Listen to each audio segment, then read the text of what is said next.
Aš į kurvą myliu, man jisai stipriausias pasaulio žmogus. Labas. Labą dieną. Tik prašau, nieko nežadėkit kaip praeitą syk. Na, nieko žadėt negaliu. Bet aš jums taip rimtai sakau, nes praeitą kartą, kai parodėt pirštų į tą žmogų, tai... Tu man sakai? Na, taip, matot, ponia. Klausyk, šis pirštas tuoj atsiras tavo subiniai. Aš tau rimtai Na, sakau. taip, na, Ir aš... negalvo, kad aš juokauju. Klausyk, sunelį, žaidėjai kada postal? Na, žaidžiau. Va būtent. Na, bet mano mylimoji žaidžia Minecraft. O Minecraft tai žaidimas... Vaikams! Gal? Taip. Aš nežinau. Taip, gal jūs ir taip. Tik debilai iš šiaurės gali tai žaisti. Ir bobos. Nors jis ir atrodo kaip boba, juk papos tai turi.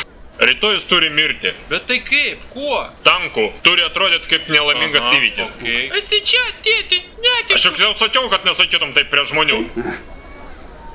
Prenumeruojat mano kanalą? Prenumeruojam! Gerai. Nes jei ne, matei kada lėktuvo danguje.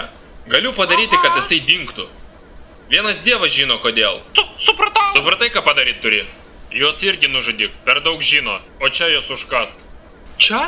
Bet čia juk miškas. Tai tada čia bus kryžių miškas.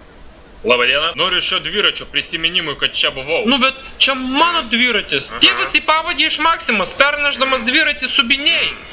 Pone prezidentė, tas buchariukas prieš akimirką mirė. Šitas dviratis klauso jų. Labai gerai.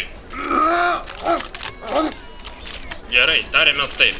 Duodi man laimėti, nes nupilsiu tave ir tavo šeimą. Ačiū, laimėjau.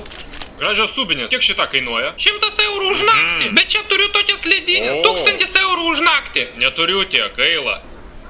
Juokavau. Užteks man visoms. Kiek šių katalogą gavau, galim skristi į bardelį.